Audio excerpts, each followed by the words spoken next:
আমি অবাক হয়েছি। এক মাদ্রাসা গিয়েছি, সেখানে দেখলাম নামাজের পরে লিখছে মাদ্রাসার ছেলেরা পাউরুটি লাল চার মধ্যে চুবাই খাচ্ছে। চিন্তা করলাম বিকালের নাস্তা এখন এশার পরে করতেছে। তোদেরকে জিজ্ঞাসা করলাম আরবিতে, এটা কিন্তু আমাদের সন্ধ্যাকালীন নাস্তা? তো বললো না, এটা আমাদের রাতের খানা। বললাম বলো, একটু পাউরুটি চায়ের মধ্যে চুবাই খাচ্ছ, এটাই তোমাদের রাতের খানা? বলছেন এটাই রাতের খানা। তখন আমি ওদের অফিসে গেলাম, বললাম তোমার ওস্তাদকে, তাকে একটু ডাকো, কথা বলবো। তো এক ব্যক্তি দায়িত্বশীল, তাকে ডাকা হলো। বললাম যে এরা যে খানাটা খাচ্ছে এটা রাতে খাচ্ছে, তাহলে দুপুরে মনে হয় ভালো করে ট্যাগ করে খায়। তো বললো না, দুপুরে সেম খানা খায়, পাউরুটি আর চা, বাস এটাই খান। এমন এটা কেউ মানুষ আছে? এবং এত ভালো পড়ালেখা করতেছে, পড়াশোনার মান এত ভালো, আমল এত ভালো, এই সামান্য খাবার দাবার। আমি অবাক হয়ে গেলাম। বলে যে সপ্তাহে একদিন শুক্রবারে আমরা একটা গোস্ত রান্না করি, আর বাকি সপ্তাহ 6 দিন আমাদের এই রুটি আর কলা সিদ্ধ, কাঁচা কলাকে সিদ্ধ করে ভর্তা করে লবণ দিয়ে ওইটাই খায়, ওইটাই খানা। বাস আমরা তো ভর্তা বাদ দিয়ে খাই, ডাইরেক্ট ওইটাই। এবং আফ্রিকার একাধিক দেশ সফর করে এসেছেন, সেই সফর অভিজ্ঞতা নিয়ে শিক্ষণীয় কিছু বিষয় আমাদের সাথে শেয়ার করবেন। ভাইরা আমার, আফ্রিকা পৃথিবীর অনুন্নত অঞ্চল মনে করা হয়, গরিব দেশ, বেশিরভাগই গরিব দেশের মানুষ আফ্রিকা অঞ্চলে আছে সেমনটি মনে করা হয়। আসলে তারা অর্থনৈতিক দিক থেকে অনেক ক্ষেত্রে হয়তো পিছিয়ে আছে, কিন্তু ট্রল করা, এমনিতে যে কোনো দেশের মানুষকে নিয়ে অহেতুক আপনি কোনো ভিত্তিহীন ট্রল, মজাক, তারপরে তাচ্ছিল্য করা, এটা তো কোনো ইসলামের কোনো ভালো জিনিস হিসাবে দেখেন। আবার পড়ালেখার কথা তারা নিষেধ করেছে। তো উগান্ডা এবং কেনিয়া দুটো দেশে আমাদের যাওয়ার সুযোগ হয়েছে। আমরা সেখানে যেটা দেখেছি যে আফ্রিকার মানুষদের, যদি আমাদের দেখাটাই চূড়ান্ত কিছু না, একটা দেশের মানুষকে জাজ করা অনেক জটিল বিষয়। আমরা যা দেখছি এটাই যে সব তা না, এর বাইরেও আরো চিত্র আছে, ছবি আছে। কিন্তু দীর্ঘ অনেক দিন পর্যন্ত অনেকগুলো এলাকায় ঘুরে ফিরে আমাদের কাছে মনে হচ্ছে তারা তুলনামূলকভাবে সহজ সরল, সরকার যা করে স্পষ্ট করে। বিভিন্ন দেশে কৃষ্ণাঙ্গ মানুষদের অনেক উগ্রতা বা তাদের অনেক অপরাধ কর্ম এগুলো হয় অনেক জায়গায়, এবং তাদের বদনাম অনেক জায়গায় আছে। কিন্তু আফ্রিকাতে তাদের যে আসল ঠিকানা, সেখানে গিয়ে আমরা যেটা মনে করেছি বা দেখেছি যে অনেক সহজ সরল মানুষ। আমরা যে উগান্ডা নিয়ে ট্রল করি, সে উগান্ডার রাস্তাঘাট আমাদের দেশের রাস্তাঘাটের চেয়ে বেশি পরিষ্কার আমাদের কাছে মনে হয়েছে। আমরা রাস্তায় গাড়ি হর্নের চলে চলতে পারি না, সেখানে আমরা খেয়াল করছি কেউ গাড়িতে সচরাচর হর্ন দেয় না। আমরা নিজেদেরকে খুব ভদ্র আর স্মার্ট মনে করি। আমরা রাজনীতির নামে, এমনকি ওয়াজ মাহফিলের ধর্মের নামেও পোস্টার যাত্রার ওয়ালে লাগাই। তাদের ওখানে দেখা গেছে নির্বাচনী পোস্টার, সামনে নির্বাচন, সেগুলো নির্দিষ্ট জায়গায় সাজানো। ঠিক একই ভাবে তারা খুব গরিব দরিদ্র, কিন্তু তাদের দেশটা প্রাকৃতিক সম্পদের উপরে দাঁড়িয়ে আছে। পশ্চিমারা সেগুলো লুট করে খাবার জন্য নানাবিধ আয়োজন করছে। কঙ্গোর মতো দেশে আপনারা অনেকেই হয়তো জানেন 65টার মতো এয়ারপোর্ট আছে। 65টার মতো এয়ারপোর্ট। আমি অবাক হয়ে গেছি, দেশে মানুষ খাইতে পায় না, গরিব দেশ, সেখানে এতগুলো এয়ারপোর্ট কেন? পশ্চিমারা সে দেশের যে খনিজ সম্পদ আছে, স্বর্ণ, তারপরে ইউরেনিয়াম, হীরা, এই সমস্ত সম্পদগুলো লুট করার জন্য পশ্চিমা সভ্যতার ভেগদারি লুটেরা দেশগুলো ওখানে নিজেদের যার যার মতো এয়ারপোর্ট বানায় নিয়েছে। নিজের দেশ থেকে উড়ে আসে, নিজেদের এয়ারপোর্টে নেমে এখান থেকে চুরিদারি করে লুট করে এগুলো আবার নিয়ে যায়। আর তাদের এই লুটের পাহারাদারি করার নাম দেওয়া হয়েছে শান্তি রক্ষা মিশন।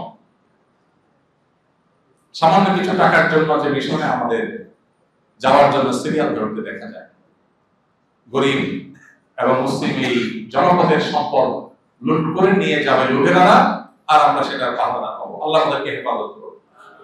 ভাইরা আমার, প্রত্যেকটা দেশে ভালো মতো মানুষ মিলিয়ে থাকে, কিন্তু আমরা যেরকম ট্রল করি, আসলে এরকম ট্রল করার মতো দেশ তাদের না। তাদের মাদ্রাসাগুলোতে পড়াশোনার যে মান, যে কোয়ালিটি, আমার কাছে অবাক লেগেছে।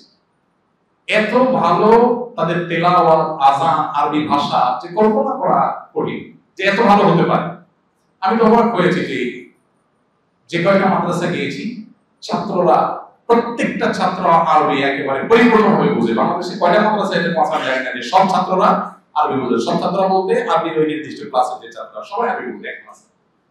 আমি অবাক হয়েছি।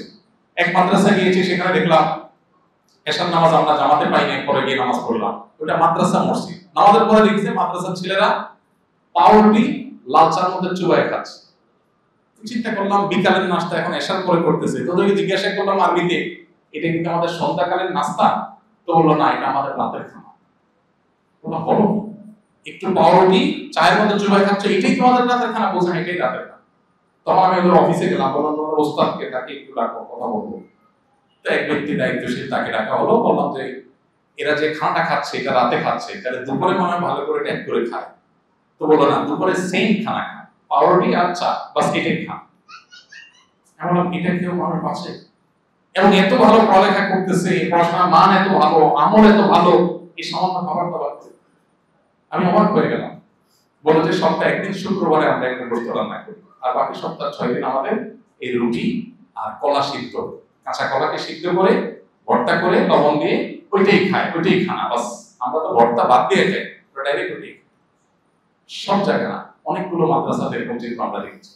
যারা অবস্থা সম্পন্ন তারা তো ভালো থাকে, এত দারিদ্রের পরেও তারা দিনের উপরে ইমানের উপরে অবিচল। আমাদের চাইতে যারা মুসলমান, তারা আমাদের মুসলমানদের চাইতে ভালো মুসলমান হওয়ার চেষ্টা করে।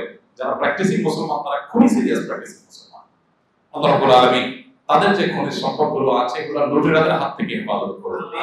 তাদের এই মাটিকে আল্লাহ তাআলা কোরআনের জন্য, হাদিসের জন্য, ইসলামের জন্য কবুল করুন এবং তাদের অভাব অনটন দূর করে দিন।